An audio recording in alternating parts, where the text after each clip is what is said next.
Estimada audiencia, muy buenas noches. Como siempre, un placer saludarles desde la Biblioteca del Centro Cultural José Martí en el Parque de las Américas. A nombre del Centro Universitario Interamericano, la Asociación Civil Chimbalcash, AC y el Ayuntamiento de Mérida, quienes conforman el comité organizador de este evento, les damos la más cordial bienvenida a este segundo conversatorio denominado El Patrimonio Cultural en las Redes Sociales, que se celebra en el marco del 10º Simposio sobre el Patrimonio Cultural de Mérida, una década cambiando la percepción del patrimonio. Este foro virtual tiene el objetivo de reunir a diferentes promotores del patrimonio en páginas y canales vinculados al ámbito del Internet y las redes sociales, quienes nos compartirán interesantes puntos de vista respecto al uso de estas tecnologías informacionales como medios de gestión, difusión, divulgación y conservación del patrimonio cultural a lo largo de una década. A continuación, procederemos a la presentación de cada una de las personalidades que integran el panel de especialistas de este conversatorio. Nuestro siguiente panelista es contador público por graduado. Durante más de 20 años trabajó en la empresa privada en las áreas de auditoría y finanzas y desde hace más de 12 años se dedica a la inversión de bolsa de valores. Inició el estudio de su genealogía en 2002. Desde entonces ha investigado acerca de la historia de Yucatán vinculándola a la historia de su familia. En 2017 inició el sitio web yucatanancestral.com y allí comparte los hallazgos que consideran de particular interés.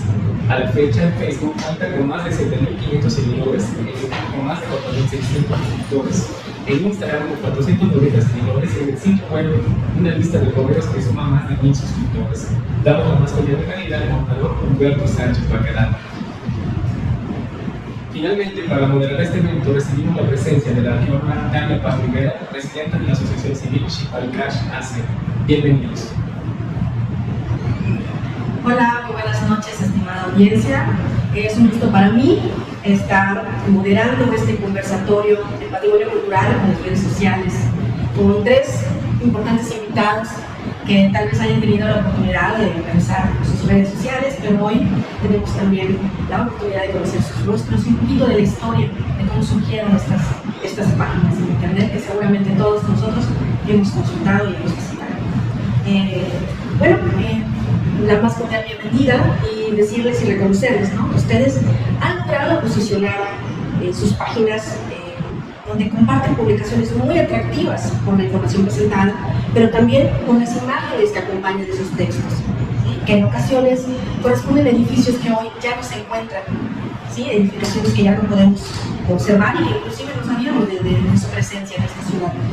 Esto supone una labor de investigación y de redacción que es bastante amplia, y para lograr lo que yo diría un bonito trabajo de divulgación, ¿no? La primera pregunta para todos ustedes es ¿cuál fue su principal motivo para crear una página en redes sociales con este corte divulgativo?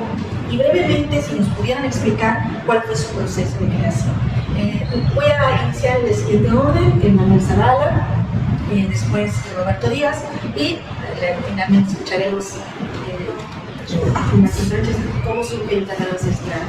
Muy bien, pues buenas noches y muchas gracias por la invitación para platicar con ustedes esta noche. Les comento que fue hace 21 años cuando surgieron preguntas en mi exterior acerca de mis ancestros. Un día me encontraba yo en la hacienda de Axcopo y por un momento cerré los ojos y me imaginé la hacienda en auge, o sea, en movimiento, la gente, o sea, me remonté en el tiempo. Y ahí surgió la idea o sea, la pregunta más que idea, ¿qué hacían mis ancestros cuando esto estaba en auge? Y fue la pregunta que detonó todo, porque primero para poder saber qué hacían, pues tenía que averiguar quiénes fueron. Y eso pues lo conseguí a través de la genealogía. Algunas líneas ancestrales se remontan a la época de la conquista o hasta anteriores, a de gente que vimos de otros países, de otros continentes. O hay otras líneas ancestrales que se truncan 2 siglos atrás y otras que no se pueden avanzar mucho. Y pues para tal efecto, yo prácticamente visité todos los archivos físicos en la ciudad, desde el registro civil, el archivo de la arquidiócesis, el archivo general del Estado, las hemerotecas, bibliotecas y archivos digitales incipientes todavía en esa época.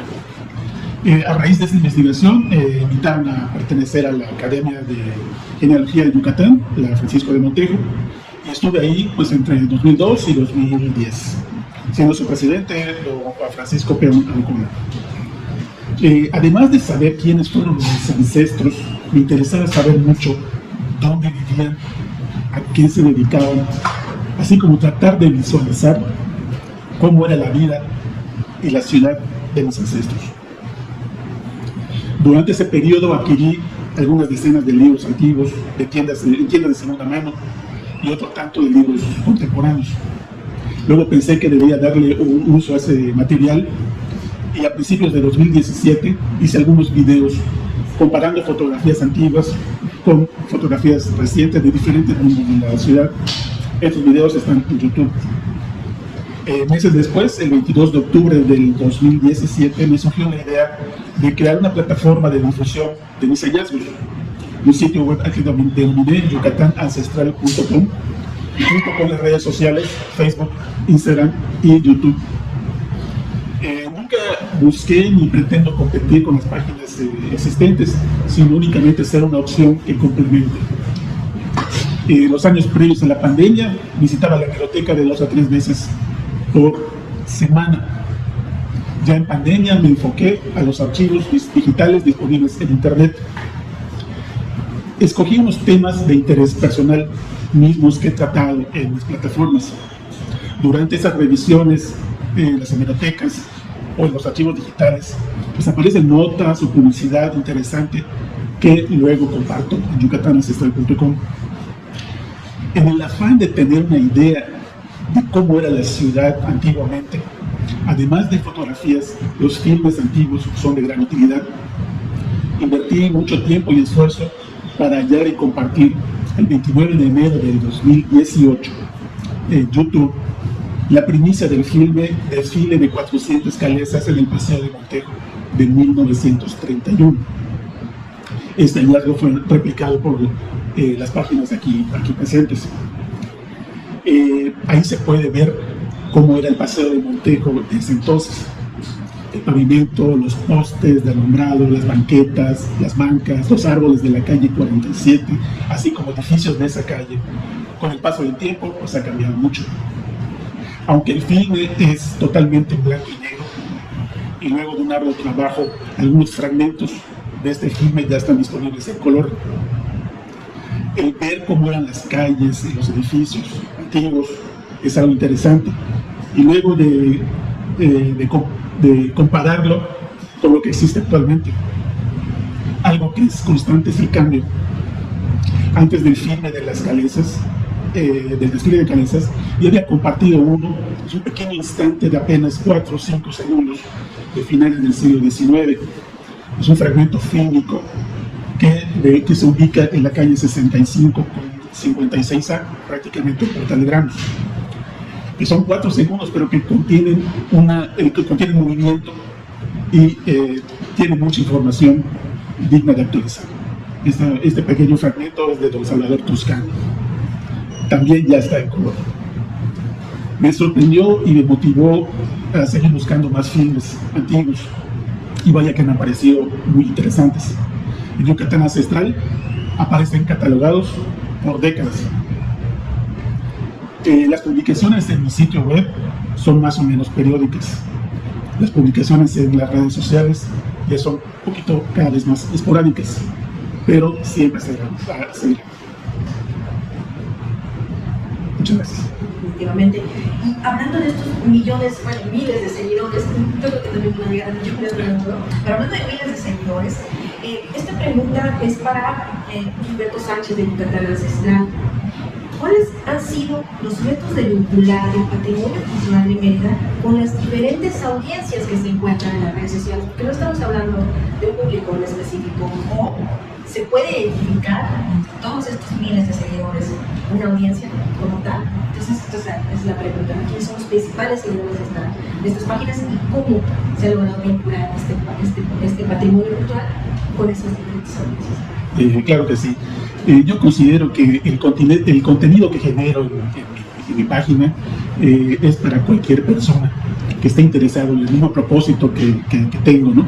Pero si hablamos del público, pues podemos decir que pues está abierto a todos, o sea, desde muy jóvenes hasta gente mayor, pero sí la gran mayoría de los seguidores pues ya es gente adulta que le gusta pues más o menos recordar tiempos pasados de su infancia o tiempos pasados. Entonces eso es lo que podemos decir, que la gran mayoría de los seguidores en el caso de Yucatán Ancestral son gente mayor, ¿no? Y pues la frase que distingue mi sitio web es reconstruyendo la historia. Me resulta interesante saber qué productos se consumían antiguamente en el día a día, cuáles se importaban, de dónde llegaban hasta Mérida.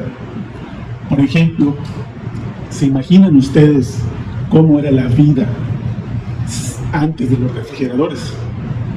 O peor aún, sin el hielo. ¿Saben ustedes cuándo empezó a haber hielo en Mérida? ¿Cómo llegó? ¿Desde dónde? Es relativamente fácil obtenerlo. En cualquier tienda de conveniencia lo podemos adquirir. Uno puede pensar que siempre ha existido, pero la verdad es que no. Si quieren saber un poquito más de esta historia, búsquenla en yucatanancestral.com, cómo llegó el hielo a Yucatán. Como mencioné antes, los filmes y fotografías antiguas permiten tener una idea más cercana de la realidad pasada. Me di cuenta que los filmes antiguos son escasos. Un proyecto que vengo llevando desde hace algún tiempo son mis filmaciones de caminatas por la ciudad. Me gusta caminar y no me importa el país o el continente en el que me encuentre. Siempre camino para conocerlo mejor.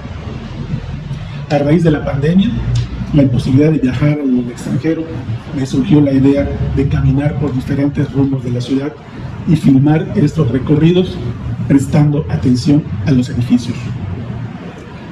Actualmente estas filmaciones pues, no tienen gran valor histórico, porque son recientes, pero conforme vaya pasando el tiempo, pues va a agarrar un poquito de interés. Y pues si algún día nos preguntamos, ¿no? Pues cómo lucía la ciudad cuando estaba la pandemia, pues va a ser interesante verlos de nuevo. La tecnología cada vez nos sorprende más. Quizás este material en el futuro permita a través de la realidad virtual visualizar estas épocas, el patrimonio cultural actual, y quizás que ya no exista para entonces. No me queda duda de que es importante saber y divulgar este tipo de información. Como bien comentaba Manuel,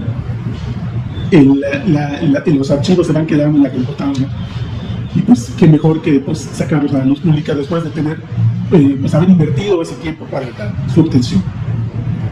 Entonces, como yo inicié en este comentario, pues yo considero que la audiencia para la información es de cualquier rango de edad, y pues realmente podemos observar también que hay seguidores de otros países. O sea, no son, la gran mayoría son de Mérida, pero sí hay esos seguidores de otros países que tienen interés en nuestra historia.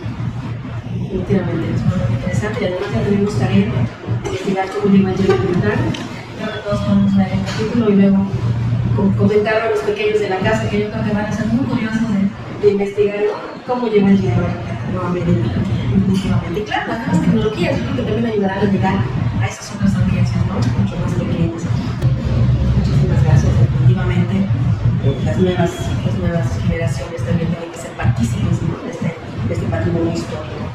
Esta es una pregunta para los tres, tomando en cuenta que la sociedad cambia, ¿no? El patrimonio cultural también es dinámico en la sociedad misma, ¿no? Sus páginas representan estas ventanas del pasado, pero seguimos, ¿no? En este presente, cada día se convierte en el pasado, y así el mismo patrimonio cultural se vuelve algo dinámico.